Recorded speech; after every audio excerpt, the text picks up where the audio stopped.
you just fired more than 1,000 employees. Right. Eventually, you're going to have to recruit and bring new people into the service. So what's your pitch to these people after you've just fired these career people that are thinking of making a career here? I mean, what do you say to them? Maybe you'll get lucky. Maybe if you take an allegiance to something. You know, what if you had a son or daughter and they're thinking of career and they want to become a foreign service person and have a career here? Would you be worried that embarking on a career where career people just got ruthlessly fired? This was just done so ruthlessly. So let's not even go there, because I don't have time for that. The State Department laid off over 1,300 employees. Give us a sense of what you've done.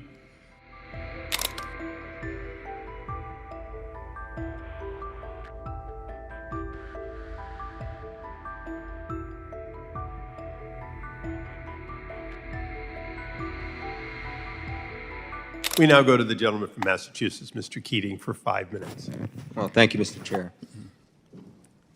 I'm just concerned when you fired over 1,000 employees, and you know, eventually you're going to have to replace those people, new people coming in. What's your pitch to those people after you've just fired 1,000 career people? Congressman, I'm afraid I didn't hear the exact question. What's the? I just said you just fired more than 1,000 employees. Right.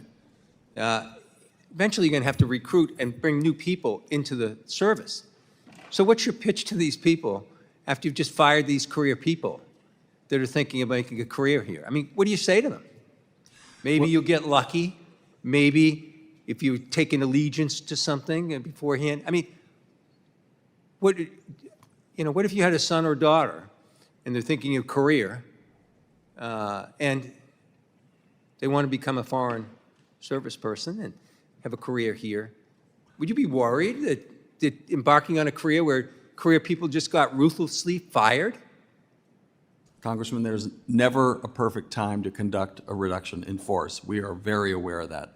We took we did everything we could with as much heart as we could when we went through and exercised and implemented this reduction in force on Friday. Please, you know, I have 5 minutes, but I don't believe that. You know what my son or daughter would call that? BS. Okay. This was just done so ruthlessly. So let's not even go there, because I don't have time for that. I'm concerned about the future after you've done this, and I'm concerned too. So many of the people that I know that have made careers and people that I talk to that had careers, a lot of those things occurred in the university. Have you ever spoken to U.S. diplomat in residence? I have, sir, yes. Do you see the value of that position? In many instances, absolutely. So you've got these young people. What would you tell them if it was your son or daughter, about job security? Mm-hmm. I will say, Congressman, you are perhaps referring to some of the details and fellowships that we have in the State Department that take place with other government agencies, with DOD, with non-governmental organizations, with state and local governments, I'm also as talking well about as with people, people with Congress. At the college stage, post-college stage, they're thinking of making careers. You know, this is going to, you don't think this would damage the future potential to hire the best going forward? We made a concerted effort, sir, to put in place an organizational structure that matched the foreign policy goals of this administration. Well, I'll tell you this, those goals don't include recruiting the best down the road coming forward. I'm also concerned, too, when you're looking at major events like the Olympics in 2028 and what's going, are we going to have the people in place? I know the Secretary of State said, don't worry about it. But I don't see how in some of these countries we're going to have the people in place to do big functions like that. Congressman, we feel quite good about being able to welcome visitors to the United States for the FIFA World Cup, as well as America 2025 and the Olympics in 2028. I will tell you that the majority of the folks that we expect to come for the FIFA World Cup will be coming from Mexico and Canada. So those folks, for the most part, have visas and are able to come into the United States. We have all of government effort to ensure that we are prepared and ready for the onslaught of visitors that we absolutely welcome to the U.S. Glad, for the cup. remember those words when the time comes, because the way you're progressing with this and the things you're doing don't inspire confidence that that's going to be the place. And invariably, you can look right down this row, and it's our offices that get these calls all the time when these things aren't undertaken properly. I just want to touch, too, I don't have much time, on the cuts to the consulate offices that have occurred. And the danger, the dangers actually that represent not having those in place in places like France and Germany. Well, I can tell you that with the reorganization and the reductions in force that took place last Friday, there are no cuts to the number of personnel in the Consular Affairs Bureau. We have part of that whole reorganization. My time's running out. So the cuts in there's no cuts in the fraud prevention office? There's no cuts in the No, sir. consular systems No, sir. and technology office? No, sir. That's not the information I have. I yield back. Thank you very much.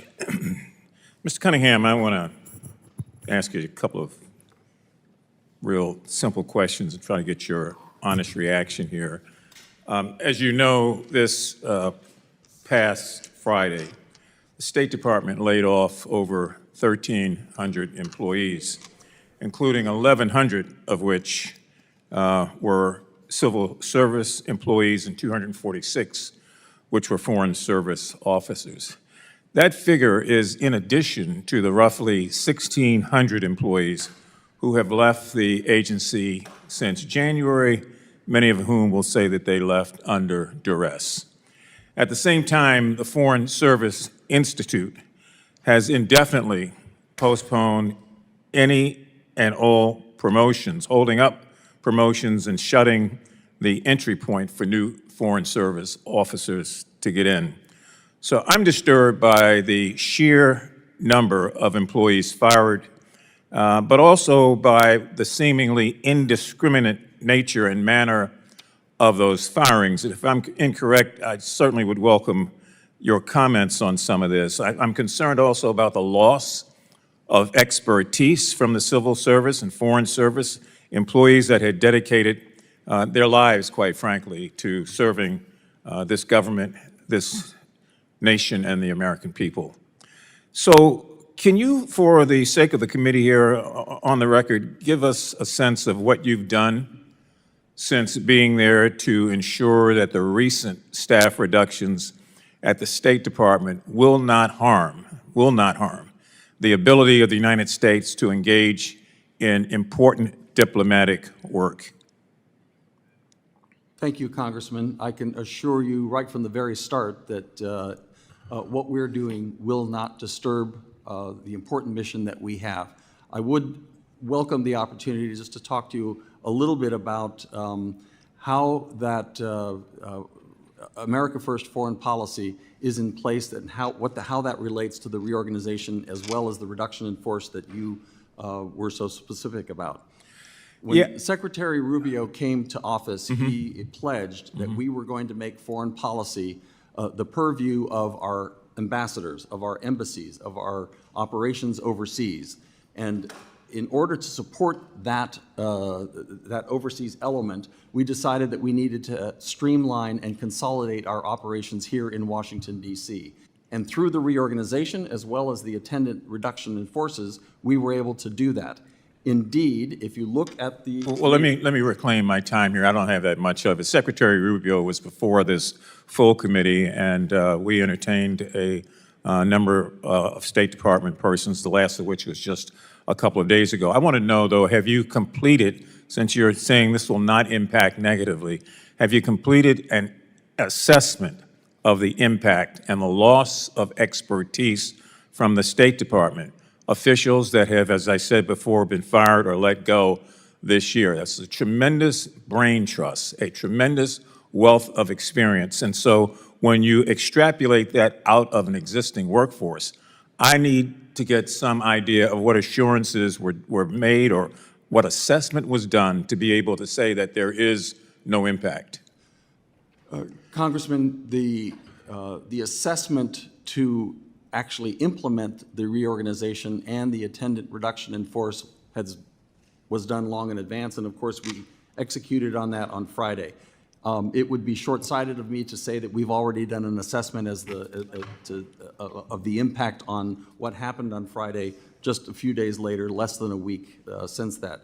I can assure you that there are plenty of us. In fact, even later this afternoon, when I get back to the building, we're having our second meeting of a group of folks who were responsible for the implementation of the reorganization to make sure that we're looking at any potential anomalies that have come to our attention. Good, and I hope that you would get back to us with those anomalies, or to say that there were none, or to say that this assessment, once it is done, shows no negative impact. Mr. Cunningham, 36 months ago, the Government Accounting Office released 4 recommendations, all of which were aimed at improving diversity, equity, and inclusion, as well as accessibility in the State Department's workforce.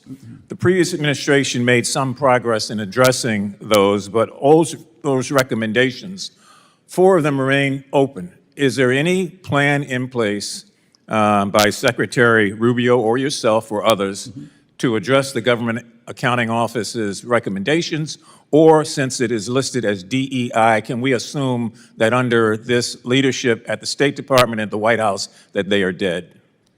Under this administration, sir, we have eliminated diversity and inclusion initiatives throughout government. That includes the State Department.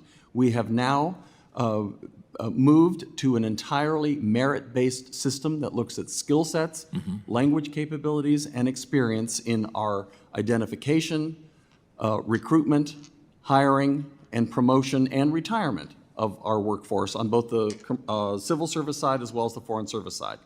I understand that my time is expiring, but I'd be less than honest if I didn't say I don't know how a less diverse workforce will affect the efforts of the United States to engage with the vast amount of different peoples and cultures that are relevant to our national interests.